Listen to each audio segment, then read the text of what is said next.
트로이의 성벽을 무너뜨린 지략가이자 신들의 노여움을 산 방랑자, 그리고 끝내 고향으로 돌아온 왕.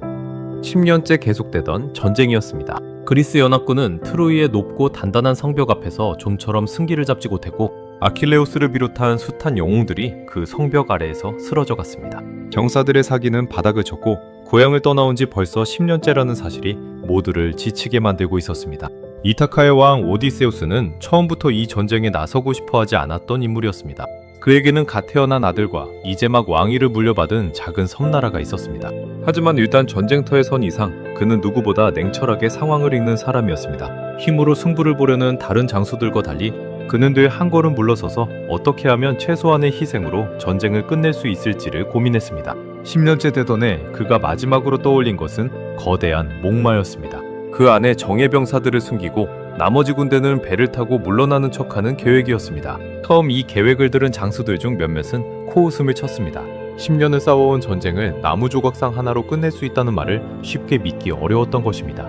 하지만 오디세우스는 이미 확신하고 있었습니다. 트로이 사람들의 마음속에 자리한 오랜 전쟁의 피로와 승리를 향한 간절한 바람이야말로 자신이 파고들 틈이라는 것을. 목수 출신 병사들을 시켜 며칠 밤낮으로 짜맞춘 목마가 완성되자 그 안에 오디세우스를 비롯한 정예병 수십 명이 숨어들었습니다. 나머지 군대는 실제로 배에 올라 근처 섬 뒤편으로 몸을 숨겼습니다. 트로이 사람들은 그리스군이 마침내 물러갔다고 믿었습니다. 성문 앞에 남겨진 거대한 목마를 신들에게 바치는 전리품으로 여기고 승리를 축하하며 그것을 성 안으로 끌고 들어갔습니다. 예언자 라오콘과 공주 카산드라가 목마를 경계하라 외쳤지만 오랜 전쟁에 지친 사람들의 귀에는 그 경고가 닿지 않았습니다. 그날 밤 목마 속에 숨어있던 병사들이 조용히 빠져나와 성문을 열었습니다. 물러간 척했던 그리스 군대가 어둠을 틈타 다시 밀려들었고 10년을 버텼던 트로이는 단 하룻밤 사이에 무너지고 말았습니다. 불길이 밤하늘을 붉게 물들이는 광경을 뒤로하고 오디세우스는 마침내 고향 이타카로 사랑하는 아내 페넬로페와 어린 아들 텔레마코스에게로 돌아갈 수 있게 되었습니다. 적어도 그때는 그렇게 믿었습니다. 귀향길에 오른 오디세우스의 함대는 12척의 배로 이루어져 있었습니다. 각 배에는 이타카를 떠날 때부터 함께해온 부하들이 타고 있었습니다. 그들 모두에게는 이 배가 곧 고향으로 데려다줄 마지막 다리처럼 느껴졌습니다. 트로이를 떠난 지 얼마 되지 않아 그들은 키코네 수족이 사는 이스마로스라는 마을에 닿았습니다. 오랜 전쟁으로 지치고 굶주려 있던 병사들은 별다른 고민 없이 이 마을을 약탈했습니다. 곡식과 가축, 향긋한 포도주를 배에 잔뜩 실었습니다. 오랜만에 배불리 먹고 마실 수 있다는 사실에 병사들의 얼굴에는 오랜만에 웃음이 돌았습니다. 오디세우스는 이쯤에서 물러나자고 부하들을 재촉했습니다. 트로이에서 10년을 보내며 그는 승리에 취한 순간이야말로 가장 위험한 순간이라는 것을 뼈저리게 배웠기 때문입니다. 하지만 승리에 취한 병사들은 그의 말을 듣지 않고 해안에 남아 밤늦도록 축제를 벌였습니다. 그 사이 살아남은 키코네 수족은 내륙에 흩어져 있던 동족들에게 급히 도움을 청했고 날이 밝기도 전에 훨씬 더 많은 병력을 이끌고 반격해왔습니다. 미처 대비하지 못했던 그리스군은 큰 피해를 입고 서둘러 배에 올라 달아나야 했습니다. 창칼이 부딪히는 소리와 비명이 해안을 가득 채웠고 오디세우스는 배 위에서 부하들의 이름을 목이 쉬도록 외쳐 불러야 했습니다. 이 전투에서 그는 12척의 배 각각에서 6명씩 도합 72명의 부하를 잃었습니다. 트로이의 전장에서도 살아남았던 이들이었기에 그 죽음은 더욱 허망하게 느껴졌습니다. 귀향길의 첫 시련이었고 앞으로 닥칠 재앙의 예고편을 지나지 않았습니다. 이스마로스를 벗어난 함대는 갑자기 불어닥친 폭풍에 휘말려 며칠을 정처 없이 표류해야 했습니다. 별자리도 보이지 않는 흐린 하늘 아래 오디세우스는 자신들이 어디로 향하고 있는지조차 가늠할 수 없었습니다. 그렇게 며칠을 떠돈 끝에 함대는 이윽고 낯선 섬에 닿았습니다.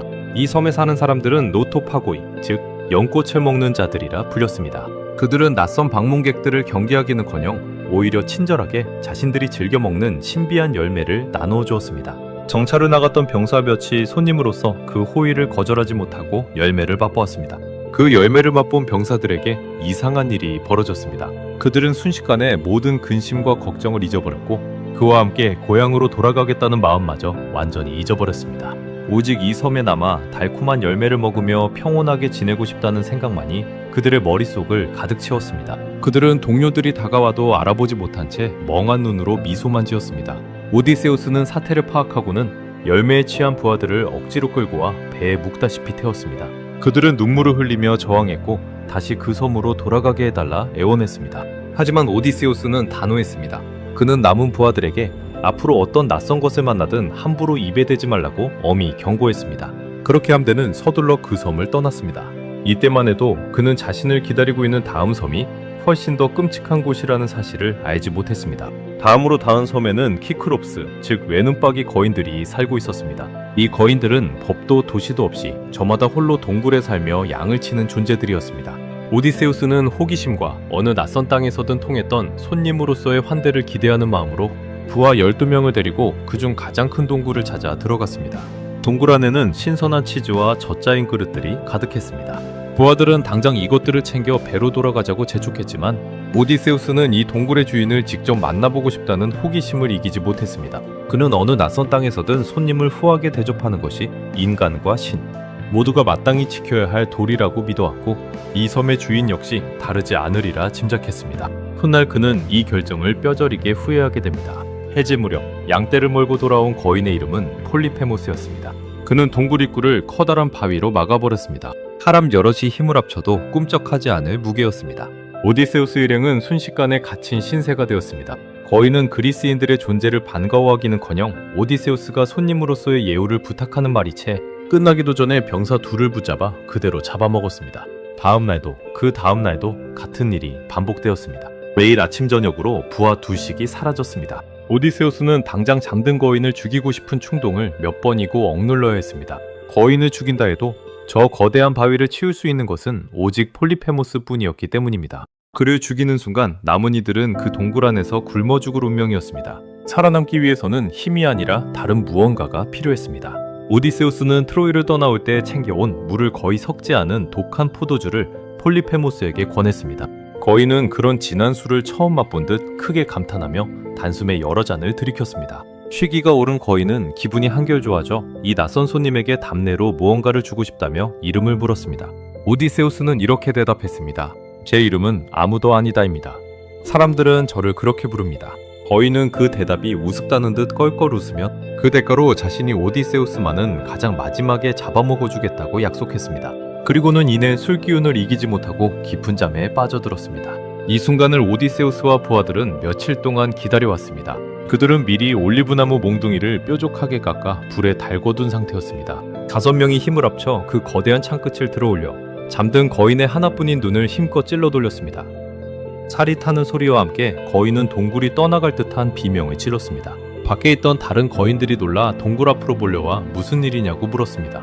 폴리페모스는 고통 속에서 이렇게 외쳤습니다. 아무도 아니다가 나를 해쳤다.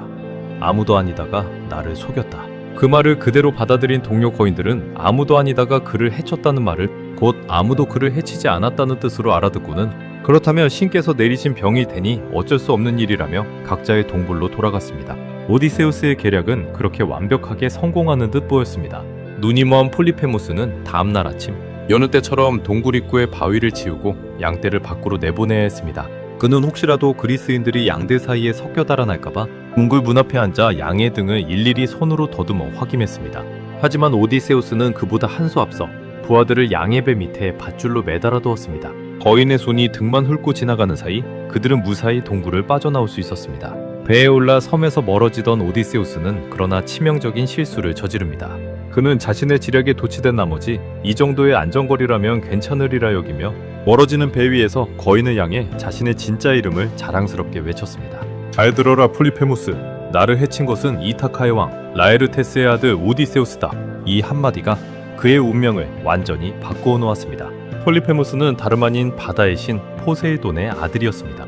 눈을 잃은 거인은 절벽 위에 올라 바다를 향해 두 팔을 벌리고 아버지에게 간절히 기도했습니다. 오디세우스가 결코 고향으로 돌아가지 못하게 해달라고 쩌영 신들의 뜻으로 돌아간다 해도 모든 부하를 잃고 남의 배를 빌려 홀로 비참하게 돌아가게 해달라고. 이 기도를 들은 포세이돈은 분노했습니다. 바다를 다스리는 신이 백길 위에 한 인간을 저주하기로 마음먹었다는 것은 앞으로의 모든 항해가 순탄할 수 없다는 뜻이나 다름없었습니다. 폭풍도 해류도 심지어 순풍조차도 이제는 오디세우스의 편이 아니었습니다. 그날 이후 오디세우스의 귀향길은 그야말로 신의 저주가 드리운 여정이 되고 맙니다. 자신의 지혜를 자랑하고 싶었던 그 짧은 순간의 오만함이 앞으로 그가 치러야 할 대가가 얼마나 클지 이때의 오디세우스는 아직 알지 못했습니다. 폴리페모스의 섬을 떠난 함대는 다음으로 바람의 신 아이올로스가 다스리는 떠다니는 섬에 닿았습니다. 청동으로 둘러싸인 그 섬의 궁전에서 아이올로스는 오디세우스 일행을 한 달 가까이 후하게 대접했습니다. 오디세우스는 그동안 겪었던 트로이 전쟁과 폴리페모스의 이야기를 밤마다 들려주었고 아이올로스는 그 이야기에 깊이 매료되었습니다.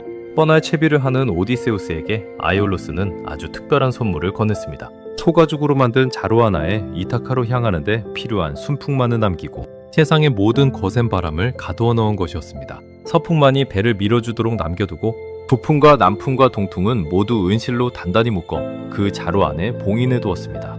아이올로스는 신신당부했습니다. 이타카에 닿기 전까지는 절대로 이 자루를 열어서는 안 된다고 말입니다. 오디세우스는 그 자루를 자신의 배 안에 소중히 간직한 채 다른 누구에게도 맡기지 않고 직접 키를 잡고 항해를 이어갔습니다. 순풍이 불어와 배는 빠르게 나아갔고 아우렛째 되던 날 밤에는 저 멀리 이타카의 해안에서 피어오르는 화투불의 연기까지 눈에 들어올 정도가 되었습니다. 거의 열흘 가까이 잠도 제대로 자지 못하고 홀로 키를 잡아온 오디세우스는 마침내 고향이 눈앞에 보이자 오랜만에 긴장이 풀려 깊은 잠에 빠지고 말았습니다. 이제 다 왔다는 안도감이 그리고 바로 그 순간이 모든 것을 무너뜨리는 결정적인 실수가 되고 맙니다. 오디세우스가 잠든 사이 배 안의 부하들은 그가 그토록 애지중지하며 아무에게도 손대지 못하게 했던 그 자루를 흘깃거리기 시작했습니다. 그들은 그 안에 값진 금은보화가 가득 들어있으리라 짐작했습니다. 지휘관이 전리품을 혼자만 챙기려 한다는 오해와 서운함이 긴 항해 내내 마음속에 쌓여 있었던 것입니다. 결국 몇몇 부하가 오디세우스가 잠든 틈을 타 그 자루의 매듭을 몰래 풀고 말았습니다. 그 순간 자루 안에 갇혀있던 온갖 거센 바람이 한꺼번에 굉음을 내며 터져나왔습니다. 사나운 폭풍이 삽시간에 배를 덮쳤고 놀란 오디세우스가 잠에서 깼을 때는 이미 늦은 뒤였습니다. 눈앞까지 다가와 있던 이타카는 그 폭풍에 밀려 순식간에 다시 멀어지고 있었습니다. 오디세우스는 바다에 몸을 던지고 싶은 절망감을 느꼈다고 훗날 이야기했습니다. 하지만 그는 그 마음을 억누르고 다시 부하들을 다잡아 거센 바람이 함대를 그대로 밀어붙이는 대로 며칠을 표류했습니다. 결국 그들은 며칠 전 떠나왔던 아이올로스의 섬까지 되돌아오고 말았습니다. 오디세우스는 다시 한번 아이올로스를 찾아가 사정을 설명하고 도움을 청했습니다. 하지만 이번에는 상황이 완전히 달랐습니다. 아이올로스는 오디세우스가 이토록 순조로운 순풍을 받고도 이런 재앙을 자초했다는 것은 그가 신들에게 미움을 받고 있다는 명백한 증거라 여겼습니다. 그는 더 이상의 도움을 단호히 거절하며 이제 자신의 섬에서 당장 나가라고 오디세우스 일행을 내쫓았습니다. 이제 그들은 순전히 노를 저어 아무런 심의 가오도 없이 다시 험한 항해를 이어가야 했습니다. 지친 몸으로 며칠을 노저어간 끝에 함대는 나이스트리고네스라는 거인 종족이 사는 항구에 닿았습니다. 그곳은 사방이 높은 절벽으로 둘러싸인 좁고 깊은 만이었는데 파도조차 거의 일지 않을 만큼 고요해 보였습니다. 오디세우스는 이상하리마치 잔잔한 그 물결에 왠지 모를 불안감을 느껴 자신의 배만은 입구 바깥 절벽, 그늘에 남겨두고 나머지 11척만 안쪽 항구로 들어보냈습니다. 이 작은 신중함이 훗날 그의 목숨을 구하게 됩니다. 정찰에 나갔던 부하들은 마을로 이어지는 반듯한 길을 따라 한참을 걸어 들어갔습니다. 길 곳곳에는 소달구지가 다니던 바퀴 자국이 선명했고 언뜻 보기에는 평범하고 평화로운 마을처럼 보였습니다. 그 정적이야말로 가장 불길한 신호였다는 것을 그들은 곧 깨닫게 됩니다. 마을 어귀 우물가에서 물을 깃던 거인 여인을 만난 정찰대는 그녀의 안내로 궁전에 다다랐습니다. 그리고 그곳에서 이 땅의 지배자가 사람을 잡아먹는 거인이라는 사실을 뒤늦게 알아차렸습니다. 왕비인 거인은 순식간에 정찰병 하나를 붙잡아 그대로 삼켰고 나머지는 비명을 지르며 항구로 달아났습니다. 거인들은 소리를 듣고 사방에서 몰려나와 좁은 항구에 갇혀있던 11척의 배를 향해 사람, 머리보다 커다란 바위들을 마구 집어던지기 시작했습니다. 나무로 만든 배들은 그 무게를 견디지 못하고 삽시간에 부서져 내렸습니다. 물에 빠진 병사들은 마치 창에 끄인 물고기처럼 거인들의 손에 하나둘 붙잡혀 사라졌습니다. 좁은 만 안에서 배들은 오도 가도 못한 채 차례로 처참하게 부서졌습니다. 12척이었던 함대 가운데 11척이 그리고 그 안에 타고 있던 수백 명의 부하가 그 짧은 시간 안에 통째로 사라지고 말았습니다. 오직 항구 바깥 절벽 그늘에 남아있던 오디세우스의 배 한 척만이 그 참혹한 광경을 뒤로하고 서둘러 노를 저어 죽음의 만을 벗어날 수 있었습니다. 살아남은 부하들과 함께 망망대해로 나선 오디세우스의 마음은 무겁기 그지없었습니다. 트로이를 떠날 때 12척이었던 함대는 이제 단 한 척으로 줄어 있었습니다. 함께 10년의 전쟁을 견뎌낸 전우들. 배 부분이 고향 땅을 밟기는커녕 이름 모를 바다와 섬에서 최후를 맞이한 셈이었습니다. 살아남은 이들의 얼굴에도 짙은 슬픔과 두려움이 드리워 있었습니다. 밤이 되어 배 위에 둘러앉은 이들 사이로는 오랫동안 아무 말도 오가지 않았습니다. 물을 젓던 손에는 굳은 살과 함께 지울 수 없는 상실감이 배어 있었습니다. 오디세우스 역시 지휘관으로서 밝은 얼굴을 보이려 했었지만 밤이 깊으면 홀로 뱃머리에 앉아 잃어버린 부하들의 얼굴을 하나하나 떠올리곤 했습니다. 하지만 항해는 멈출 수 없었습니다. 고향으로 돌아가겠다는 마음 하나로 오디세우스는 남은 부하들을 다독이며 다시 바다로 나아갔습니다. 신들의 뜻이 어떠하든 그는 자신이 할 수 있는 것을 계속해 나가는 수밖에 없다는 것을 알고 있었습니다. 며칠을 더 떠돈 끝에 지치고 굶주린 이들의 눈앞에 낯선 섬 하나가 나타났습니다. 짙은 안개 사이로 궁전에서 새어나오는 은은한 불빛이 보였고 어디선가 아름다운 노랫소리와 배틀 짜는 소리가 뒤섞여 들려왔습니다. 지친 병사들은 이 섬을 보며 오랜만에 안도의 한숨을 내쉬었습니다. 부하들 가운데는 마침내 안전한 땅에 닿았다며 기뻐하는 이도 있었고 낯선 섬마다 재앙이 도사리고 있었다는 사실을 떠올리며 경계하는 이도 있었습니다. 폴리페모스의 동굴에서 아이올로스의 섬에서 그리고 라이스트리고네스의 항구에서 거듭 겪었던 일들이 그들의 마음속에 짙은 두려움으로 자리 잡고 있었던 것입니다. 오디세우스 역시 섣불리 마음을 놓지 않았습니다. 그는 절반의 부하들을 배에 남겨두고 나머지 절반만을 이끌고 조심스레 섬을 살피기로 했습니다. 제비를 뽑아 정찰대를 정했는데 그 제비를 뽑은 이들의 얼굴에는 두려움이 역력했습니다. 훗날 이 섬이 마녀 키르케가 다스리는 땅이라는 사실을 오디세우스와 그의 부하들은 아직 알지 못했습니다. 배를 해안에 대고 몸을 추스른 이들은 이 섬이 자신들을 어떤 운명으로 이끌지 짐작조차 하지 못한 채 조용히 숲을 향해 발걸음을 옮기기 시작했습니다. 안개 낀 낯선 섬 앞에 배를 댄 오디세우스와 살아남은 부하들은 숲 저편에서 들려오는 노랫소리를 따라 조심스레 발걸음을 옮기고 있었습니다. 라이스트리고네스의 항구에서 11척의 배와 수많은 전우를 잃고 단 한 척의 배로 겨우 목숨을 부지한 채 며칠을 정처 없이 떠돈 끝에 닿은 곳이었습니다. 숲속 깊은 곳에는 아름다운 궁전이 자리하고 있었고 그 안에서 배틀을 짜며 노래를 부르는 여인의 목소리가 흘러나오고 있었습니다. 궁전 주변에는 늑대와 사자 몇 마리가 어슬렁거리고 있었는데 이상하게도 사람을 보고도 사납게 굴지 않고 마치 반려동물처럼 꼬리를 흔들며 다가왔습니다. 이 낯선 광경의 부하들은 걸음을 멈칫했지만 곧 노랫소리에 이끌려 다시 궁전을 향해 나아갔습니다. 정찰대를 이끌던 에우릴로코스는 왠지 모를 불길함에 궁전 문턱에서 걸음을 멈췄지만 나머지 부하들은 홀린 듯 안으로 들어섰습니다. 궁전의 주인은 마녀 키르케였습니다. 그녀는 낯선 손님들을 반갑게 맞아들이며 향긋한 포도주를 대접했습니다. 하지만 그 포도주에는 사람을 짐승으로 바꾸는 마법의 약이 섞여 있었습니다. 잔을 비운 부하들이 하나둘 정신을 잃어갈 때 키르케는 손에 든 지팡이로 그들을 가볍게 건드렸습니다. 그러자 부하들의 몸은 순식간에 돼지로 변해버렸고 그들은 우리에 갇혀 꿀꿀거리는 신세가 되고 말았습니다. 마음만은 여전히 사람의 것이었기에 그들은 자신이 짐승의 몰골이 되었다는 사실에 절망하며 눈물만 흘릴 뿐이었습니다. 문 밖에서 이 광경을 지켜보던 에우릴로코스는 혼비백산하여 배로 달려가 오디세우스에게 이 사실을 알렸습니다. 오디세우스는 부하들을 구하기 위해 홀로 검을 차고 궁전으로 향했습니다. 그가 숲길을 걷고 있을 때 젊은이의 모습을 한 신 헤르메스가 그의 앞에 나타났습니다. 헤르메스는 오디세우스에게 키르케의 마법을 막아줄 신비한 약초 몰리를 건네주며 앞으로 벌어질 일에 대해 미리 일러주었습니다. 뿌리는 검은빛이지만 꽃은 우유처럼 새하얀 이 약초는 인간의 힘으로는 결코 캐낼 수 없고 오직 신들만이 다룰 수 있는 것이라 했습니다. 헤르메스는 키르케가 포도주를 권한 뒤 지팡이로 건드릴 것이니 그 순간 겁내지 말고 검을 뽑아 그녀를 위협하라고도 일러주었습니다. 궁전에 도착한 오디세우스는 키르케가 건넨 포도주를 마셨지만 몰리의 힘 덕분에 그는 돼지로 변하지 않았습니다. 담담한 키르케가 지팡이로 휘둘러도 아무 소용이 없자 그녀는 이 낯선 손님이 예사롭지 않은 인물임을 깨달았습니다. 오디세우스는 헤르메스가 일러준 대로 검을 뽑아 들고 그녀에게 다가섰고 키르케는 두려움에 무릎을 꿇으며 자비를 구했습니다. 그녀는 지금껏 자신의 마법에 걸리지 않은 인간은 처음이라며 이 낯선 이의 정체를 물었습니다. 오디세우스는 헤르메스가 미리 일러준 대로 그녀에게 부하들을 원래 모습으로 되돌려 놓을 것과 다시는 자신들을 해치지 않겠다는 맹세를 요구했습니다. 키르케는 그 조건을 받아들였고 마법에 걸렸던 부하들은 다시 사람의 모습을 되찾았습니다. 그들은 서로를 부둥켜 안고 눈물을 흘리며 다시 사람이 된 것을 기뻐했습니다. 오히려 그 뒤로 키르케는 오디세우스 일행을 극진히 환대하기 시작했습니다. 그녀의 섬에는 풍족한 음식과 편안한 잠자리가 있었고 지칠 대로 지친 부하들은 그곳에서 몸과 마음을 추스를 수 있었습니다. 그렇게 하루가 이틀이 되고 이틀이 한 달이 되어 어느덧 그들은 그 섬에서 꼬박 1년이라는 시간을 보내고 있었습니다. 트로이를 떠난 뒤 처음으로 마음 편히 잠들고 배불리 먹으며 어떤 위협도 없이 지낼 수 있는 나날이었습니다. 부하들의 몸에 남아있던 상처도 서서히 아물었고 굳었던 얼굴에도 다시 웃음이 돌아오기 시작했습니다. 편안한 나날에 젖어있던 부하들이 어느 날 오디세우스에게 이제 그만 고향으로 떠나야 하지 않겠느냐고 조심스레 청했습니다. 그 말을 들은 오디세우스 역시 그동안 잊고 있던 이타카에 대한 그리움이 다시금 사무쳐왔습니다. 그는 키르케를 찾아가 이제 떠나야겠다고 말했습니다.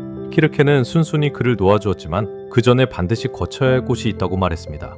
바로 산자의 몸으로 저승을 찾아가 눈먼 예언자 테이레시아스의 홀령에게서 앞으로의 여정에 대한 예언을 들어야 한다는 것이었습니다. 그 말을 들은 부하들은 하나같이 얼굴이 새하얗게 질렸습니다. 살아있는 몸으로 죽은 자들의 세계에 발을 들인 인간은 지금껏 손에 꼽을 만큼 드물었기 때문입니다. 오디세우스는 그 말에 두려움을 느꼈지만 고향으로 돌아가기 위해서는 피할 수 없는 일이라는 것을 알고 있었습니다. 키르케가 일러준 대로 배를 몰아 세상의 끝, 태양도 비치지 않는다는 저승의 입구에 다다른 오디세우스는 그곳에서 검은 양을 제물로 바치는 의식을 치렀습니다. 그가 제물의 피를 웅덩이에 부어넣자 사방에서 죽은 자들의 홀령이 희미한 그림자처럼 몰려들기 시작했습니다. 처녀와 노인, 갓 결혼한 신부와 전쟁터에서 쓰러진 병사들까지 온갖 죽음을 맞이한 홀령들이 웅성거리며 피웅덩이 주위로 모여드는 광경은 오디세우스마저 등골이 서늘해지게 만들었습니다. 그는 헤르메스와 키르케가 미리 일러준 대로 테이레시아스의 홀령이 그 피를 마시고 예언을 전하기 전까지는 검을 뽑아 다른 홀령들이 함부로 다가오지 못하게 막아야 했습니다.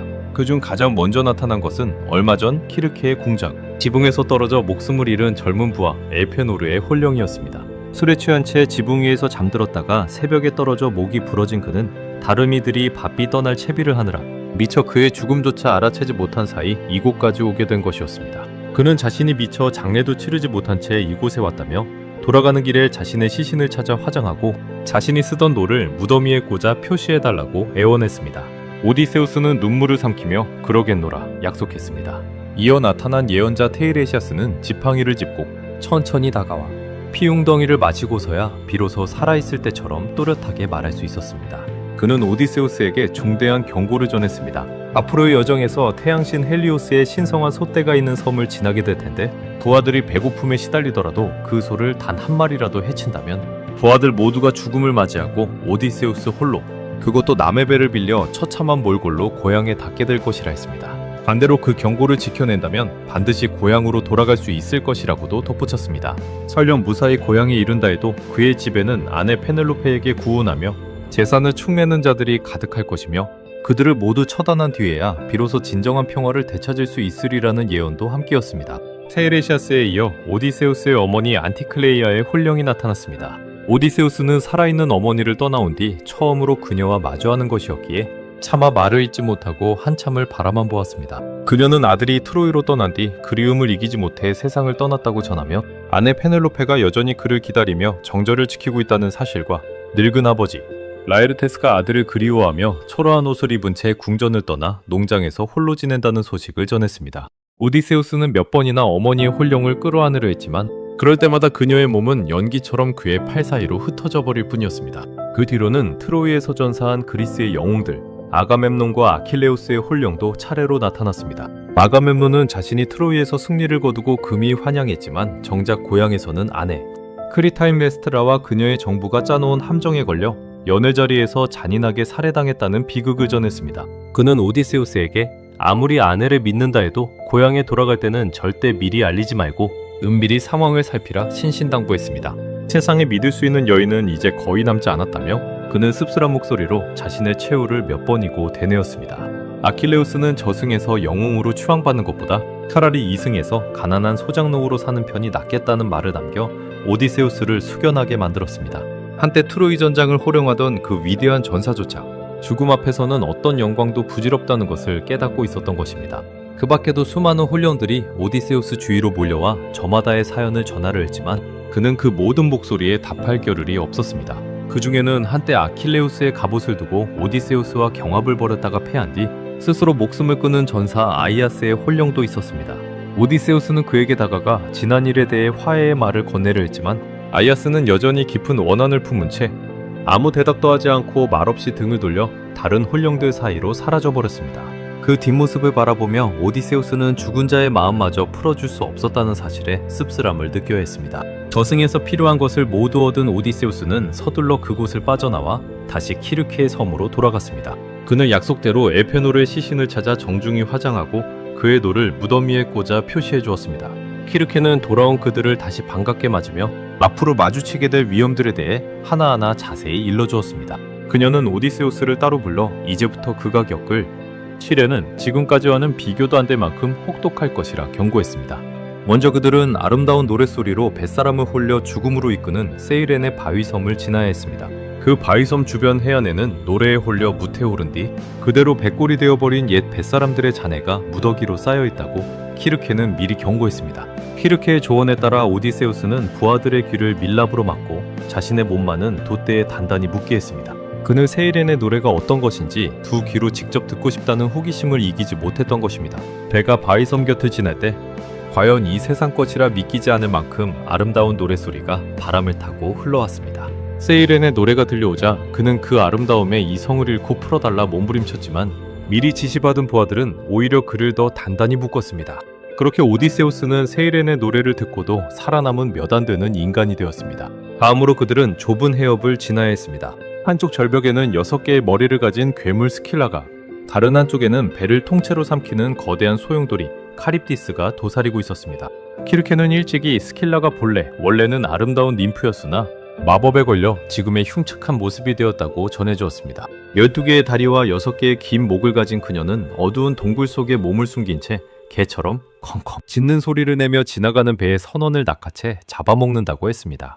키르케는 미리 경고하기를 카립디스에게 너무 가까이 다가가면 배 전체가 흔적도 없이 사라지겠지만 스킬라에게는 아무리 가까이 붙어도 6명 이상은 잃지 않을 것이라 했습니다. 두 위협을 동시에 피할 방법은 없었기에 오디세우스는 배 전체가 소용돌이에 삼켜지는 것보다는 낫다고 판단해 스킬라 쪽으로 가까이 붙어 항해했습니다. 그는 이 사실을 부하들에게 미처 알리지 못했는데 미리 알렸다가는 겁에 질린 부하들이 노를 놓아버릴까 두려웠기 때문입니다. 배가 절벽 아래를 지나는 순간 6개의 긴 목이 순식간에 가판 위로 뻗어나와 부하 6을 낚아챘습니다. 그들이 비명을 지르며 오디세우스의 이름을 부르짖는 소리가 한참 동안 귓가에 맴돌았지만 오디세우스는 그들을 구할 방법이 없었습니다. 결국 6명의 부하가 스킬라에게 목숨을 잃었지만 남은 이들은 무사히 해협을 빠져나올 수 있었습니다. 그렇게 살아남은 부하들은 곧 태양신 헬리오스의 섬 트리나키아 앞에 이르렀습니다. 테이레시아스와 키르케 모두 신신당부했던 바로 그 섬이었습니다. 멀리서 바라본 그 섬은 푸른 초원과 맑은 시냇물이 흐르는 언뜻 평화롭기 그지없는 낙원처럼 보였습니다. 초원 위에는 눈처럼 새하얀 소와 통통하게 살진 양떼가 한가로이 풀을 뜯고 있었는데 그것이 바로 태양신이 애지중지하는 신성한 가축이었습니다. 오디세우스는 이 섬에 발을 들이지 않고 그냥 지나가려 했지만 지칠 대로 지친 부하들이 잠시라도 뭇에서 쉬어가자고 간곡히 청했습니다. 결국 오디세우스는 절대로 이 섬의 소를 건드리지 않겠다는 맹세를 부하들에게 받아낸 뒤에야 상륙을 허락했습니다. 하지만 이미 여러 차례의 재앙을 함께 겪으며 오디세우스에 대한 믿음이 흔들리기 시작한 부하들 사이에서는 그의 지위에 불만을 품고 몰래 수군거리는 이들도 늘어가고 있었습니다. 그런데 하필 그날 이후로 거센 폭풍이 계속되어 그들은 한 달이 넘도록 섬을 떠나지 못한 채 발이 묶이고 말았습니다. 만풍이 쉬지 않고 몰아쳤고 바다는 하루도 잔잔해지는 날이 없었습니다. 배에 싣고 온 식량은 금세 바닥을 드러냈고 부하들은 물고기를 낚고 새를 잡아먹으며 겨우 허기를 달랬지만 그것만으로는 오래 버틸 수 없었습니다. 오디세우스는 매일같이 신들에게 무사히 이 섬을 벗어나게 해달라 기도하며 홀로 섬 안쪽을 서성이곤 했습니다. 어느 날은 신들에게 올릴 기도를 마친 뒤 그대로 바위 그늘에 앉아 깜빡 잠이 들고 말았는데 하필 그 짧은 낮잠이 돌이킬 수 없는 화를 부르고 말았습니다. 어느 날 오디세우스가 잠깐 잠든 사이 굶주림을 견디다 못한 에우릴로코스는 남은 부하들을 설득하기 시작했습니다. 그는 굶어 죽으나 신의 벌을 받아 죽으나 매한가지이니 차라리 배불리 먹고 죽는 편이 낫지 않겠느냐고 혹여 무사히 고향에 돌아가면 소를 잃은 헬리오스에게 신전을 지어 바치면 될 일이라며 부하들을 부추겼습니다. 굶주림에 지쳐있던 부하들은 그 말에 넘어가고 말았습니다. 결국 부하들은 오디세우스가 잠든 틈을 타 신성한 소 몇 마리를 잡아 구워 먹고 말았습니다. 잠에서 깨어 고기 굽는 냄새를 맡고 이 사실을 알게 된 오디세우스는 절망했지만 이미 벌어진 일을 되돌릴 수는 없었습니다. 그날 이후로 벗겨진 소가죽이 저절로 꿈틀거리며 기어다니고 부어지던 고깃덩어리와 꼬챙이의 꽤 살점에서 마치 살아있는 소의 울음소리 같은 것이 새어나오는 듯 불길한 징조가 잇따랐습니다. 부하들은 그 소리에 등골이 서늘해졌지만 이미 배를 채운 뒤였기에 되돌릴 방법이 없었습니다. 태양신 헬리오스는 자신의 신성한 소가 도살당했다는 사실을 알고 경노하여 제우스에게 이 무례한 인간들을 벌하지 않는다면 태양을 저승으로 가져가 다시는 이승에 빛을 비추지 않겠다고 선언했습니다. 다른 신들이 세상이 어둠에 잠기는 것을 두려워하며 만류하자 제우스는 하는 수 없이 오디세우스 일행이 다시 바다로 나서는 순간 벼락을 내려 벌하겠노라 약속했습니다. 마침내 폭풍이 그치고 배가 다시 바다로 나아가던 날 하늘은 순식간에 먹구름으로 뒤덮이더니 제우스의 벼락이 배를 그대로 내리쳤습니다. 돛대가 부러지며 그 파편이 키자비의 머리를 내리쳐 그는 그 자리에서 목숨을 잃었고 배는 산산조각이나 사방으로 흩어졌습니다. 이왕 냄새가 진동하는 가운데 부하들은 모두 그 자리에서 파도에 휩쓸려 사라졌습니다. 오직 오디세우스만이 부서진 돛대와 용골 조각을 밧줄로 얼기설기 엮어 뗏목처럼 만들고는 간신히 그 위에 몸을 의지해 목숨을 건졌습니다. 사방으로 흩어진 부하들의 시신과 잔해가 파도 위에 떠다니는 광경을 지켜보며 그는 자신이 마지막 한 사람으로 남았다는 사실을 서서히 실감하기 시작했습니다. 그는 그 나무 조각에 몸을 의지한 채 다시 한번 저 무시무시한 스킬 라와 카릭디스의 헤어밥을 아슬아슬하게 지나쳐야 했습니다. 카릭디스의 소용돌이가 그의 뗏목을 집어 삼키려는 순간 그는 재빨리 근처 무화과 나무 가지를 붙잡고 매달려 소용돌이가 다시 뗏목을 뱉어낼 때까지 버텨냈습니다. 그 뒤로 아흐레 동안 그는 망망대해 위를 정처 없이 표류했습니다. 뜨거운 태양 아래 갈증과 굶주림에 시달리면서도 그는 오직 살아 돌아가겠다는 마음 하나로 버텼습니다. 밤이면 별을 보며 방향을 가늠하려 했었지만 사방이 온통 검푸른 바다뿐인 상황에서 그것조차 부질없게 느껴지는 순간이 많았습니다. 그는 몇 번이나 이대로 파도에 몸을 맡기고 모든 것을 놓아버리고 싶다는 유혹에 시달렸지만 그때마다 고향에 남겨진 아내와 아들의 얼굴을 떠올리며 다시 정시대에 다잡았습니다. 함께 트로이를 떠났던 12척의 배와 수백 명의 부하들 가운데 이제 살아남은 것은 오디세우스 단 한 사람뿐이었습니다. 그렇게 열흘째 되던 날 지치고 야윈 그의 눈앞에 낯선 섬 하나가 조용히 떠올랐습니다. 쥐푸른 숲과 맑은 샘이 흐르는 마치 다른 세상처럼 고요하고 아름다운 섬이었습니다. 그 섬의 이름은 오기기야. 그리고 그 섬의 주인은 아름다운 요정 칼립소였습니다. 트로이를 떠난 지 이미 여러 해가 흘러 있었지만 오디세우스의 귀환길은 여전히 끝날 기미를 보이지 않고 있었습니다. 함께 배를 탔던 부하들도 그를 지켜주던 12척의 함대도 이제는 모두 사라지고 없었습니다. 오직 그 홀로 처음 이타카를 떠났을 때와는 완전히 다른 사람이 되어 이 낯선 해안에 도착한 것이었습니다. 그가 마지막 힘을 다해 해안으로 기어오르는 순간까지도 자신을 기다리는 것이 짧은 휴식일지 아니면 또 다른 긴 억류의 시작일지 그는 알지 못했습니다. 파도에 떠밀려 도착한 섬 오기기야에서 오디세우스를 맞이한 것은 요정 칼립소였습니다. 삼나무와 백양나무가 우거진 숲속, 향긋한 냄새가 감도는 동굴 궁전에서 그녀는 지치고 상처푸성이가 된 이 낯선 인간을 정성껏 돌보아 주었고 시간이 흐르며 그에게 깊이 매료되었습니다. 칼립소는 오디세우스에게 자신과 함께 이 섬에서 영원히 살자고 그렇게 해준다면 그를 죽지 않는 신으로 만들어주겠노라 제안했습니다. 늙지도 죽지도 않는 삶과 아름다운 여신의 사랑, 누구라도 마다하기 어려운 제안이었습니다. 하지만 오디세우스의 마음은 한결같이 이타카를 향해 있었습니다. 그는 칼립소가 차려주는 신들의 음식 넥타르와 암브로시아를 먹으면서도 매일 해질 무렵이면 홀로 바닷가 바위에 앉아 먼 수평선을 바라보며 아내와 아들을 그리워했습니다.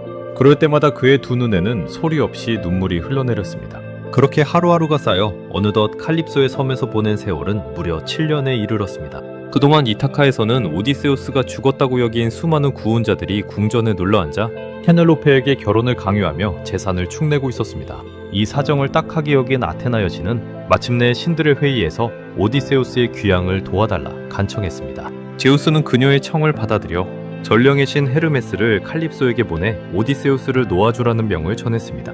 황금 샌들을 신고 바다와 땅을 가로질러 온 헤르메스가 제우스의 뜻을 전하자 칼립소는 처음에는 서운함을 감추지 못했습니다. 그녀는 자신도 한때 인간 남자를 사랑했던 다른 여신들이 신들에게 어떤 시샘과 방해를 받았는지 토로하며 억울함을 내비쳤습니다. 당신들 남신들은 여신이 인간을 사랑하는 꼴을 못 보시는군요. 그녀는 그렇게 헤르메스에게 하소연했지만 결국 신들의 뜻을 거스를 수 없었습니다. 칼립소는 눈물을 흘리며 오디세우스를 직접 찾아가 이 소식을 전했고 그가 한사코 떠나겠다는 뜻을 굽히지 않자 결국 그를 보내주기로 했습니다. 그녀는 오디세우스가 뗏목을 만들 수 있도록 도끼와 자기 같은 연장을 내주었고 튼튼한 나무를 베어 뗏목을 짜는 법까지 손수 일러주었습니다. 떠나는 날 아침에는 넉넉한 음식과 포도주 그리고 튼튼한 옷가지까지 챙겨주었습니다. 나흘 밤낮에 걸쳐 뗏목을 완성한 오디세우스는 마침내 오기기야를 떠나 다시 바다로 나섰습니다. 그가 열일해 동안 순조롭게 항해하여 파이아케스인들의 섬이 눈앞에 보이 즈음 여전히 그에게 원한을 품고 있던 포세이돈이 에티오피아를 다녀오던 길에 우연히 이 광경을 발견하고 말았습니다. 자신이 눈을 멀게 한 아들. 포리페모스의 저주가 다른 신들의 도움으로 무산될 위기에 처하자 포세이돈은 격려했습니다. 그는 삼지창을 휘둘러 하늘과 바다를 온통 뒤흔드는 거대한 폭풍을 일으켰고 오디세우스의 뗏목은 거센 파도에 휩쓸려 순식간에 산산조각이 났습니다. 그가 성난 파도에 휩쓸려 익사할 위기에 처했을 때 원래 인간이었다가 바다의 여신이 된 이노가 갈매기의 모습으로 나타나 그에게 마법의 베일을 건네주며 몸에 두르면 물에 빠져도 목숨을 잃지 않을 것이니 뗏목에 자네를 버리고 헤엄쳐 무트로 향하라 일러주었습니다. 아테나 여신 또한 몰래 다른 바람은 잠재우고 오직 그를 해안으로 밀어줄 바람만 남겨 그를 도왔습니다. 그렇게 오디세우스는 이틀 밤낮을 파도에 시달리며 몇 번이나 죽음의 문턱을 넘나든 끝에 마침내 낯선 강어귀 해안에 몸을 누일 수 있었습니다. 온몸이 소금기와 상처로 뒤덮인 채 그는 근처 올리브나무, 덤불 속에 낙엽을 잔뜩 끌어모아 지친 몸을 파묻고 깊은 잠에 빠져들었습니다. 다음날 아침 그를 깨운 것은 해변으로 빨래를 나온 파이아케스 왕국의 공주 나우시카와 그 시녀들의 웃음소리였습니다. 전날 밤 아테나 여신이 꿈속에 나타나 나우시카에게 빨래하러 갈 것을 권했던 참이었습니다. 나뭇잎으로 겨우 몸을 가린 채 덤불에서 걸어나온 오디세우스의 몰골에 시녀들은 겁에 질려 사방으로 달아났지만 나우시카만은 두려움 없이 침착하게 그를 맞아주었습니다. 그녀는 시녀들을 다시 불러 모아 오디세우스에게 씻을 물과 기름 그리고 깨끗한 옷가지를 내주었습니다. 몸을 씻고 옷을 갖춰 입은 오디세우스의 늠름한 풍모에 나우시카는 내심 놀라며 자신이 직접 궁전까지 안내하는 대신 사람들의 눈을 피해 홀로 왕궁을 찾아가도록 길을 일러주었습니다. 화이아케스의 왕 알키노스와 왕비 아레테는 이 낯선 손님을 극진히 환대하며 성대한 연회를 열어주었습니다. 연회에 앞서 파이아케스의 젊은이들은 손님을 위한 여흥으로 원반 던지기와 달리기 같은 경기를 벌였는데 그중 에우리알로스라는 청년이 초췌한 몰골의 오디세우스를 보고 뱃사람 나부랭이일 뿐 운동에는 문외한일 것이라며 대놓고 비웃었습니다. 자존심이 상한 오디세우스는 자리를 박차고 일어나 가장 무거운 원반을 집어들었고 있는 힘껏 던진 원반은 다른 이들이 던진 것보다 훨씬 멀리 날아가 모두를 놀라게 만들었습니다. 그제야 자중은 이 낯선 손님이 예사롭지 않은 인물임을 깨닫고 태도를 바꾸어 정중히 사과했습니다. 연회 자리에서 트로이 전쟁을 노래하는 눈먼 음유시인 데모도코스의 이야기, 그 중에서도 트로이의 목마 이야기가 흘러나오자 오디세우스는 자신도 모르게 두 손으로 얼굴을 가리고 눈물을 흘렸습니다. 이를 눈치챈 알키노우스 왕이 조심스레 그의 정체를 물었습니다. 마침내 오디세우스는 자신이 누구인지 그리고 트로이를 떠난 뒤 지금까지 얼마나 길고 험한 여정을 겪어왔는지를 밤이 깊도록 들려주었습니다. 그의 이야기에 왕궁에 모인 모든 이들이 숨죽여 귀를 기울였고 이야기가 끝났을 때는 다들 눈시울을 붉히고 있었습니다. 감동한 알키노스 왕은 오디세우스에게 값진 청동과 황금, 값비싼 옷감 같은 선물을 안기고 자신들의 가장 빠른 배로 그를 직접 이타카까지 데려다 주겠노라 약속했습니다. 파이아케스인들의 배는 밤새 파도를 가르며 나아갔고 오디세우스는 그 배 위에서 깊은 잠에 빠진 채 마침내 고향 땅에 닿았습니다. 선원들은 잠든 그를 해안의 동굴어귀에 조심스레 눕히고 그가 받은 청동과 황금 선물들도 함께 내려놓은 뒤 서둘러 자신들의 섬으로 돌아갔습니다. 하지만 이 일로 파이아케스인들은 훗날 포세이돈의 분노를 사 그들의 배가 항구로 돌아가던 순간 그대로 바위로 굳어버리는 벌을 받게 됩니다. 잠에서 깨어난 오디세우스는 눈앞에 펼쳐진 낯선 풍경에 당황했습니다. 아테나 여신이 그를 알아보는 사람이 없도록 그리고 혹시라도 그가 곧장 궁전으로 달려가 모모하게 정체를 드러내지 못하도록 미리 짙은 안개로 섬 전체를 가려놓았던 것입니다. 자신이 어디에 있는지조차 가늠할 수 없었던 오디세우스는 한순간 절망에 빠졌습니다. 혹시 파이아케스인들이 자신을 엉뚱한 해안에 버려두고 선물만 챙겨 달아난 것은 아닌지 아니면 이곳이 또 다른 낯선 야만인의 땅은 아닌지 온갖 불길한 생각이 스쳐 지나갔습니다. 그는 해변에 쌓아둔 청동그릇과 황금잔들을 세어보며 혹시라도 도둑맞은 것은 없는지 하나하나 확인했습니다. 이내 젊은 양치기의 모습을 한 아테나가 그의 앞에 나타나 이곳이 다름 아닌 이타카라는 사실을 알려주었습니다. 오디세우스는 처음에는 반가움에 앞서 혹시 낯선 청년이 자신을 속이려는 것은 아닌지 의심하며 신중하게 둘러댄 거짓 사연을 늘어놓았는데 그 임기응변에 감탄한 아테나는 곧이어 본래의 모습을 드러내며 껄껄 웃었습니다. 여신이 손수 안개를 걷어주자 오디세우스의 눈앞에는 어릴 적부터 손바닥처럼 훤히 알던 항구와 언덕 그리고 자신이 손수 심었던 올리브 나무들이 펼쳐졌습니다. 그는 그 자리에 무릎을 꿇고 두 손으로 땅을 어루만지며 20회 만에 다시 밟는 고향의 흙냄새에 한참을 목이 메었습니다. 아테나는 오디세우스에게 궁전의 상황을 미리 알려주었습니다.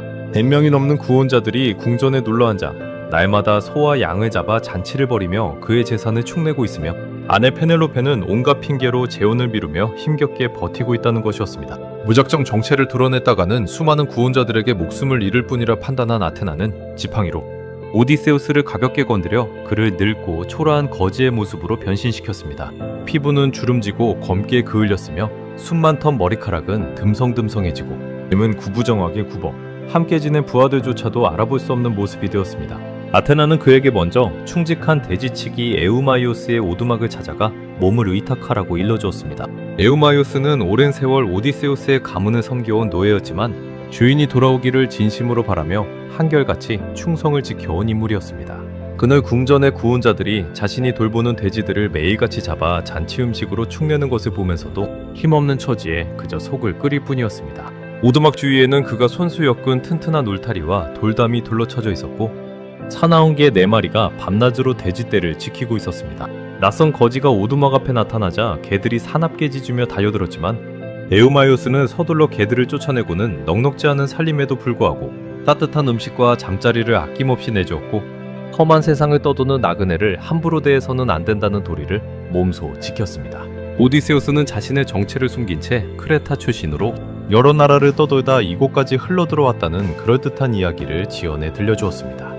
그는 이 오두막에서 지내는 동안 궁전, 구원자들의 방자함과 페넬로페가 겪고 있는 고초에 대해 낱낱이 전해들을 수 있었습니다. 에우마이오스는 그 이야기를 들려주며 자신이 모시던 주인 오디세우스를 떠올리고는 깊은 한숨을 내쉬었습니다. 그러던 밤 화롯불 곁에서 오디세우스가 그의 사연을 묻자 에우마이오스는 자신의 지난 이야기를 들려주었습니다. 그는 본래 어느 섬나라 왕의 아들로 태어났으나 어린 시절 유모의 배신으로 페니키아 상인들에게 유괴되어 노예로 팔려왔고 이곳 이타카에서 오디세우스의 아버지 라에르테스에게 거두어져 정성껏 자라났다고 했습니다. 그 사연을 들으며 오디세우스는 신분과 처지를 떠나 자신에게 이토록 한결같은 마음을 지켜온 이 사람에게 깊은 고마움을 느꼈습니다. 그는 또한 궁전 구원자들 가운데 안티노우스와 에우리마코스라는 두 사람이 특히 오만하고 포악하여 다른 구원자들을 부추기는 우두머리 노릇을 하고 있다는 것도 전해들었습니다. 페넬로페가 지금껏 그들의 청혼을 물리쳐온 방법에 대해서도 에우마이오스는 씁쓸한 웃음을 지으며 들려주었습니다. 그녀는 시아버지 라에르테스의 수의를 짜는 일이 끝나야 재혼을 결정하겠노라 구원자들에게 약속한 뒤 낮에는 배틀 앞에서 정성껏 천을 짜고 밤이 되면 몰래 그 천을 다시 풀어내는 일을 무려 3년 동안 반복해왔다고 했습니다.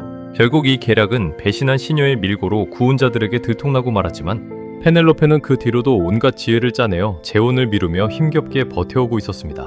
에우마이오스는 목소리를 낮춰 요즘도 왕비님께서는 밤마다 남편이 쓰던 방에 홀로 들어가 소리 죽여 우신다는 이야기가 시녀들 사이에 돈다고 전해주었습니다.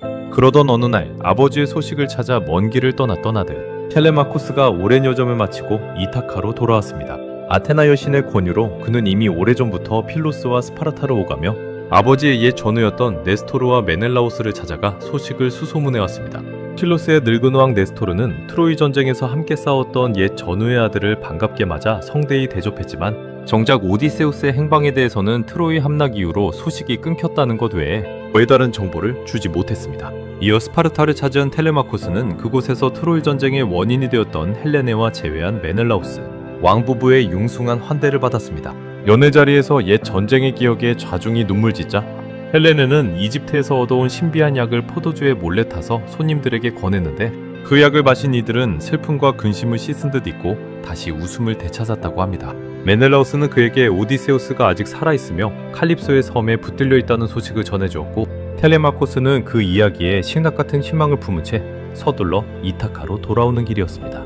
사실 궁전의 구원자들은 장성한 텔레마코스가 자신들의 구원을 방해하고 언젠가 왕위를 되찾을 것을 두려워하여 그가 배를 타고 돌아오는 길목인 좁은 해협의 날쌘 배 한 척을 숨겨두고 밤낮으로 매복하며 암살하려는 흉계까지 꾸며두고 있었습니다. 아테나 여신은 이를 미리 알고 텔레마코스에게 다른 항로로 돌아가도록 일러주어 그는 위험을 피해 무사히 해안에 닿을 수 있었습니다. 그는 궁전으로 곧장 향하는 대신 먼저 에우마이오스의 오두막에 들러 그간의 소식을 물었습니다.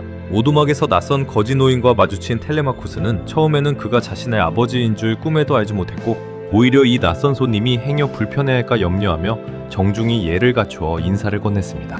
에우마이오스가 먹을거리를 구하러 잠시 자리를 비운 사이 아테나 여신이 오디세우스를 원래의 늠름한 모습으로 되돌려 놓았습니다. 순식간에 변한 아버지의 모습을 보고 놀란 텔레마코스는 처음에는 그를 신이라 여겨 두려워하며 뒷걸음질 쳤지만 오디세우스가 자신이 바로 그의 아버지임을 밝히자 두 사람은 그동안 참아왔던 눈물을 터뜨리며 서로를 부둥켜 안았습니다. 20년 만에 부자 상봉이었습니다. 오디세우스는 아들에게 그동안 겪어온 모든 일과 앞으로 구원자들을 몰아낼 계획을 하나하나 일러주었습니다. 그는 다시 거지의 모습으로 돌아가 조용히 궁전에 들어갈 것이니 그때까지는 절대로 자신의 정체를 아무에게도, 심지어 어머니 페넬로페에게조차 알리지 말라고 신신당부했습니다. 또한 궁전 대전에 걸려있는 창과 방패, 투구 같은 무기들을 미리 손질하여 은밀한 곳에 옮겨두고 혹여 구원자들이 그 이유를 묻거든 그 흐름이 타지 않도록 보관해두려는 것이라 둘러대라 일렀습니다. 그렇게 무기를 치워두면 정작 결전의 순간 구원자들은 맨손으로 남게 될 터였습니다. 오디세우스는 또 궁전 안의 시종과 시녀들 가운데 누가 여전히 자신의 가문에 충성하고 있고 누가 구원자들 편으로 돌아섰는지 텔레마코스가 은밀히 살펴두라고도 당부했습니다. 부자는 눈빛을 주고받으며 굳은 결의를 다졌습니다. 다음날 텔레마코스가 먼저 궁전으로 돌아가 무사히 도착했음을 알렸고 뒤이어 에우마이오스가 늙은 거지로 변장한 오디세우스를 데리고 조심스레 마을길을 따라 궁전으로 향했습니다. 오랜만에 밟는 고향 땅의 풀길과 익숙한 지형들을 지나면서도 오디세우스는 그 어떤 감정도 얼굴에 드러내지 않은 채 그저 지친 나그네의 표정을 유지해야 했습니다. 길목에서는 구원자들의 편에 서서 아부를 일삼던 무례한 염소치기 멜란티오스와 마주쳤습니다. 그는 살진 염소떼를 끌고 궁전으로 향하던 참이었는데 누더기를 걸친 거지가 길을 막고 있다며 걸음을 멈추더니 대뜸 발길질을 하고 온갖 험한 욕설을 퍼부었습니다. 그는 이런 불황자를 궁전 문턱에 들이려 한다며 에우마이오스까지 싸잡아 비웃고는 앞서 궁전으로 총총히 사라졌습니다. 오디세우스는 당장이라도 그 뻔뻔한 얼굴에 주먹을 날리고 싶었지만 훗날을 기약하며 끓어오르는 분노를 꾹 눌러 삼켰습니다. 궁전 대문 가까이 다가서자 담장 너머로 왁자지껄한 웃음소리와 리라가라 그리고 고기 굽는 냄새가 흘러나왔습니다. 만들에는 매일같이 잡아대는 소와 돼지, 염소의 뼈다귀가 산더미처럼 쌓여 있었고 술에 취한 구원자들의 고함이 담장 밖까지 쩌렁쩌렁 울렸습니다. 20년 전 자신이 떠날 때만 해도 근검하고 조용했던 궁전이 이토록 방탕한 소굴로 변해버린 모습에 오디세우스는 속으로 치를 떨어야 했습니다. 마침내 궁전 대문 앞에 다다랐을 때 걸음더미 위에 버려진 채 늙고 병든 몸으로 누워있던 사냥개 한 마리가 그의 발소리를 알아채고 귀를 쫑긋 세웠습니다. 그 개는 다름 아닌 오디세우스가 트로이로 떠나기 전 손수 길러 사냥터를 함께 누비던 아르고스였습니다. 한창 때는 사냥과 토끼를 누구보다 잘 쫓던 명견이었지만 주인이 떠난 뒤로는 아무도 돌보는 이 없이 파리와 진드기가 들끓는 걸음, 더미 위에 버려진 채 죽을 날만 기다리고 있었습니다. 20년 세월이 흘러 다른 이는 아무도 알아보지 못한 주인의 목소리와 발소리를 아르고스만은 단번에 알아차리고 힘없는 꼬리를 힘겹게 흔들며 귀를 늘어뜨렸습니다. 오디세우스는 차마 걸음을 멈추고 다가가 어루만질 수 없었습니다. 자신의 정체가 들통날까 두려워 그는 흐르는 눈물을 몰래 훔치며 그대로 지나칠 수밖에 없었습니다. 그리고 바로 그 순간 늙은 개 아르고스는 마지막 힘을 다해 주인을 알아본 것에 만족한 듯 조용히 숨을 거두었습니다. 궁전에서는 여전히 구원자들의 흥청거리는 잔치가 이어지고 있었고 그들이 전혀 알지 못하는 사이 진짜 이타카의 왕이 거지의 몰골로 자신의 궁전 문턱을 넘어서고 있었습니다. 20해 동안 트로이의 전장과 신들의 저주, 폭풍과 괴물의 바다를 헤쳐온 그의 여정은 이제 마지막 관문 앞에 다다라 있었습니다. 궁전 안에는 저마다 무장한 하인을 거느린 100명이 넘는 구원자들이 있었고 그를 도우리는 오직 아들 텔레마코스와 늙은 돼지치기 그리고 아직 정체를 밝히지 않은 몇몇 충직한 하인들 뿐이었습니다. 그 수적인 열세를 생각하면 무모하기 짝이 없는 싸움이었지만 오디세우스에게는 이제 물러설 곳이 없었습니다. 낯익은 얼굴들 사이를 지나면서도 그 누구의 눈에도 띄지 않은 채 오디세우스는 지팡이를 짚은 늙은 나그네의 걸음걸이로 조용히 대전 안으로 들어섰습니다. 거지의 몰골로 대전 안에 들어선 오디세우스는 구석진 문턱에 자리를 잡고 앉아 조용히 상황을 살폈습니다. 대전벽에는 자신이 트로이로 떠나기 전 손수 걸어두었던 방패와 창들이 여전히 걸려 있었고 청동으로 만든 화로에서는 은은한 불빛이 흘러나와 대리석 바닥을 비추고 있었습니다. 화려한 자수가 놓인 옷을 입은 100명이 넘는 구원자들은 여전히 흥청망청 술과 고기를 탐하며 큰 소리로 떠들고 있었고 시종들은 쉴 새 없이 술잔을 채우며 그들의 시중을 들고 있었습니다. 한때 자신이 손님을 맞이하며 앉았던 그 옥좌 가까이에서 이제는 낯선 이들이 그의 자리를 대신 차지하고 있는 광경을 지켜보며 오디세우스는 속으로 끓어오르는 분노를 억눌러야 했습니다. 텔레마코스는 미리 짜둔 대로 낯선 거지에게도 넉넉히 음식을 가져다주며 아무도 그를 함부로 대하지 못하도록 은근히 힘을 실어주었습니다. 그럼에도 몇몇 구원자들은 낯선 거지가 눈에 거슬린다며 험한 말을 던지기 시작했습니다. 특히 구원자들의 우두머리 격인 안티노우스는 원래도 오만하고 잔인하기로 소문난 인물로 지난 몇 해 동안 텔레마코스를 은근히 위협하며 궁전의 실권을 넘보아온 자였습니다. 그는 오디세우스가 식탁을 돌며 먹을 것을 청하자 이런 뻔뻔한 불황자에게 왜 자꾸 먹을 것을 주느냐며 노발대발하더니 발밑에 놓여있던 나무 발판을 집어들어 그의 어깨를 힘껏 내리쳤습니다. 다른 구원자들조차 그 지나친 행동에 눈살을 찌푸릴 정도였습니다. 오디세우스는 고통을 참으며 아무 말 없이 그 자리에 다시 주저앉았지만 속으로는 자신의 궁전에서 이런 수모를 당하는 처지에 치를 떨었습니다. 마침 궁전에는 이 지역을 떠돌며 구원자들에게 빌붙어 살던 이루스라는 또 다른 거지가 있었는데 그는 덩치만 컸지 겁이 많은 인물로 낯선 거지가 자신의 구역을 빼앗을까 두려워 오디세우스에게 시비를 걸며 전장이 궁전을 떠나라고 윽박질렀습니다. 구원자들은 이 싸움을 재미난 구경거리 삼아 부추기며 이긴 자에게는 두둑한 염소 순대까지 상으로 내걸었습니다. 처음에는 늙고 초라해 보이는 오디세우스를 얕본 이로스가 기세등등하게 주먹을 휘둘렀지만 오디세우스는 정체를 감추기 위해 일부러 힘을 다 쓰지 않고 단 한 방에 그의 턱을 올려붙여 눕혀버렸습니다. 이로스는 입에서 피를 흘리며 그대로 기절했고 구원자들은 손뼉을 치며 낯선 나그네의 뜻밖의 힘에 놀라움을 감추지 못했습니다. 그 광경을 지켜보던 페네로페는 이 낯선 나그네가 먼 곳의 소식을 알고 있을지도 모른다는 생각에 그를 자신의 처소로 불러들였습니다.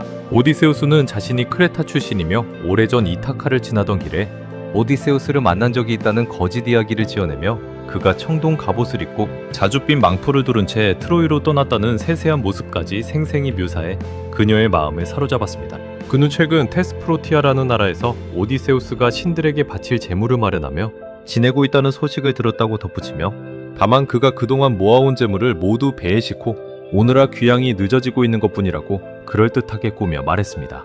그는 오디세우스가 머지않아 늦어도 이번 달 안에는 반드시 살아서 돌아올 것이라 그녀를 위로했습니다. 페네로페는 그 이야기에 눈물을 흘리면서도 지난 세월 너무나 많은 거짓 소식에 속아온 터라 쉽게 믿지 못했습니다.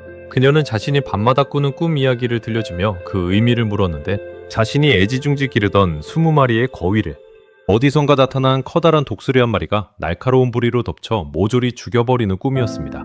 꿈속에서 그녀는 죽은 거위들을 보며 슬피 울었는데 갑자기 독수리가 사람의 목소리로 그것은 흉몽이 아니라 길몽이니 슬퍼하지 말라 일러주었다고 했습니다.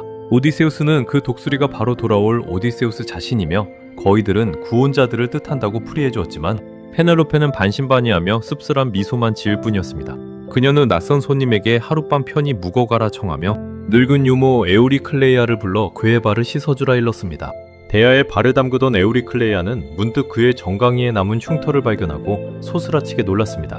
그것은 오디세우스가 젊은 시절 외할아버지 아우톨리코스를 찾아갔다가 함께 사냥을 나섰던 산에서 멧돼지의 어금니에 찔려 입은 상처로 어릴 적부터 그를 씻기고 키운 그녀만이 단번에 알아볼 수 있는 흔적이었습니다. 순간 손에 들고 있던 대야가 기울어 물이 바닥에 쏟아졌고 그녀는 반가움과 놀라움에 눈물이 그렁그렁한 눈으로 오디세우스를 올려다보았습니다. 도련님, 정말로 도련님이시군요. 놀라 소리를 지르려는 그녀의 입을 오디세우스가 재빨리 틀어막으며 아직은 때가 아니니 절대 비밀을 지켜달라고 간곡히 부탁했습니다. 늙은 유모는 그의 손을 꼭 잡고 흐느끼면서도 그러겠노라 굳게 맹세했습니다. 활시합이 시작되기 직전 오디세우스는 몰래 에우마이오스와 필로이티오스를 뜰로 불러내어 넌지시 그들의 속마음을 떠보았습니다. 만약 오디세우스가 지금 이 순간 살아 돌아온다면 누구의 편에 서겠느냐는 물음에 두 사람은 망설임 없이 목숨을 걸고서라도 주인을 위해 싸우겠노라 답했습니다. 그 진심 어린 대답에 감동한 오디세우스는 마침내 자신의 다리에 남은 흉터를 그들에게 보여주며 정체를 밝혔습니다. 두 사람은 놀라움과 기쁨에 눈물을 흘리며 그의 손과 어깨에 입을 맞추었고 오디세우스는 곧이어 그들에게 은밀한 임무를 맡겼습니다. 필로이티오스에게는 뜰로 통하는 문을 굳게 걸어 잠그라 일렀고 에우마이오스에게는 결정적인 순간이 오면 자신에게 직접 활과 화살을 가져다 주라 지시했습니다. 구원자들은 정작 이 모든 준비가 자신들의 목을 조여 오고 있다는 사실을 전혀 눈치채지 못한 채 여전히 술잔을 기울이고 있었습니다. 그녀는 오디세우스가 생전에 쓰던 거대한 활을 창고 깊숙한 곳에서 꺼내오게 하고는 이 활에 시위를 걸고 나란히 세워둔 12개의 도끼, 자루 구멍을 화살 하나로 꿰뚫는 자와 결혼하겠노라 구원자들 앞에서 선언했습니다.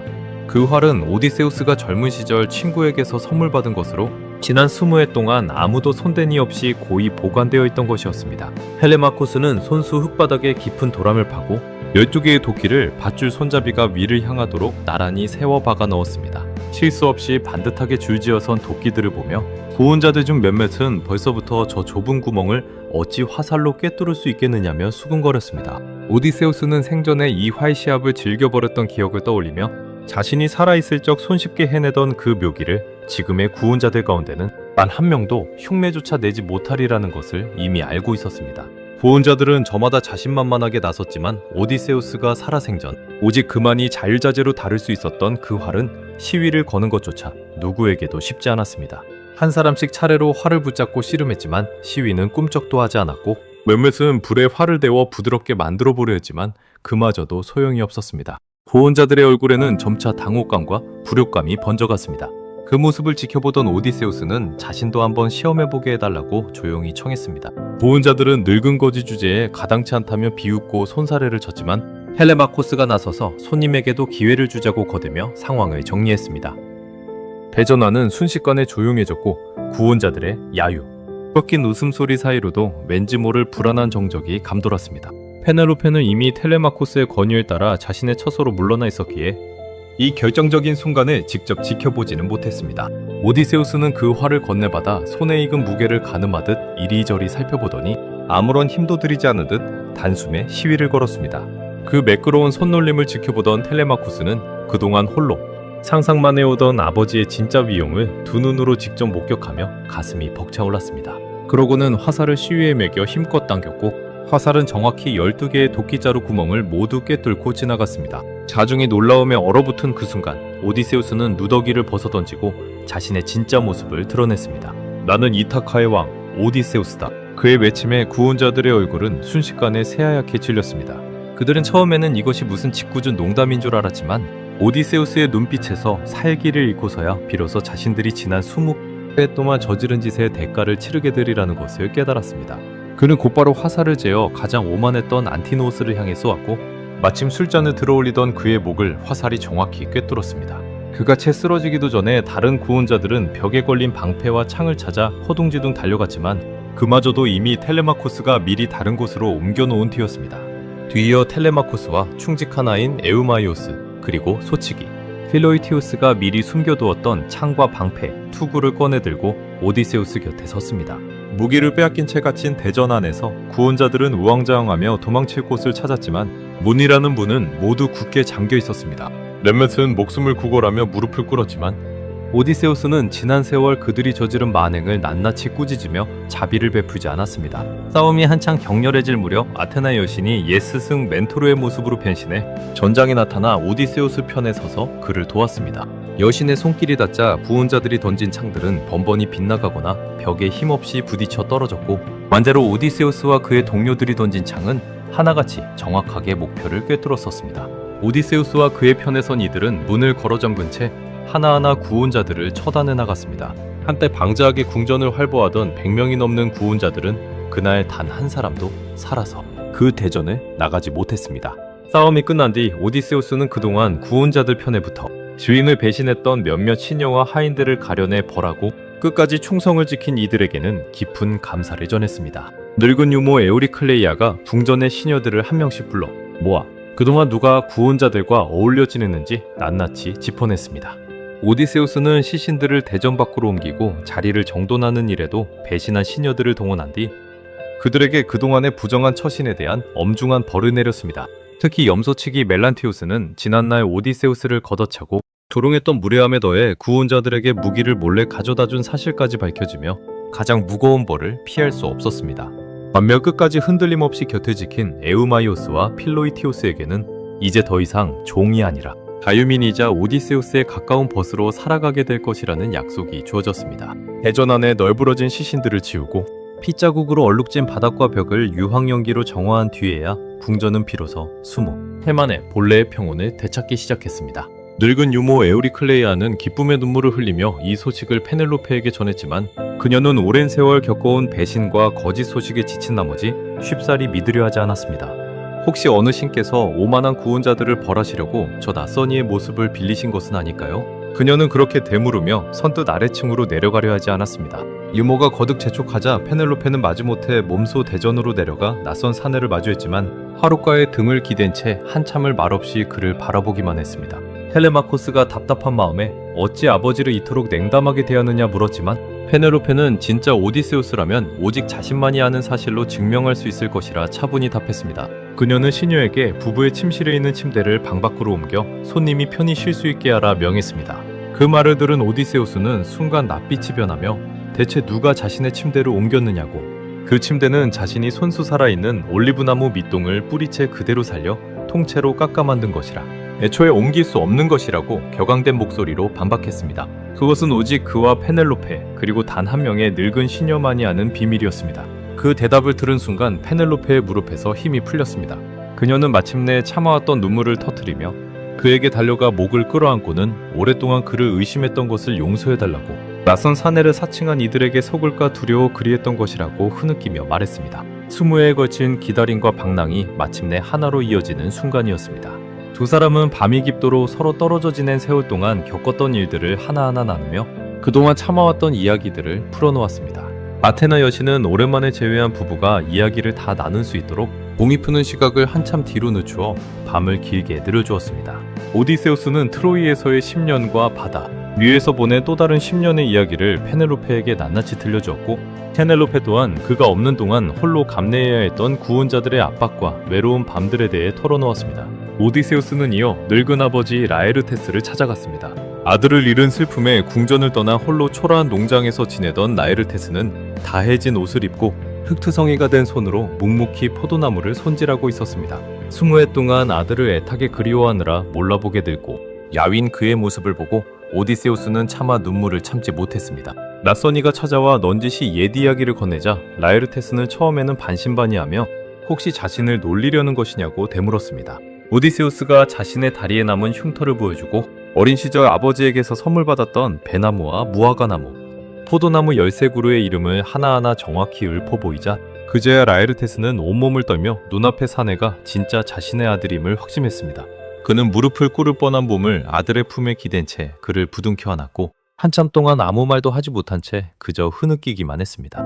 그 자리에 함께 있던 아테나 여신은 늙고 쇠약해진 라에르테스를 가엾이 여겨 잠시나마 그의 몸에 예전 젊은 시절의 힘을 불어넣어 주었습니다.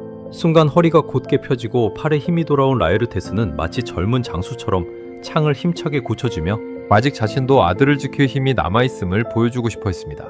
한편 죽은 구원자들의 가족들은 자식과 형제를 한꺼번에 잃은 슬픔과 분노에 사로잡혀 무기를 손에 들고 오디세우스의 농장으로 몰려왔습니다. 그들은 아들을 죽인 원수를 갚겠다며 저마다 창과 방패로 무장한 채 살기를 띠고 다가왔고 오디세우스와 텔레마코스 그리고 늙은 라에르테스까지도 마지막 결전을 각오하며 무기를 집어들었습니다. 자칫 또 다른 피비린내 나는 싸움으로 번져온 마을이 끝없는 복수의 굴레에 빠져들 뻔했던 그 순간 하늘에서 아테나 여신이 몸소 내려와 양측 모두의 앞을 가로막았습니다.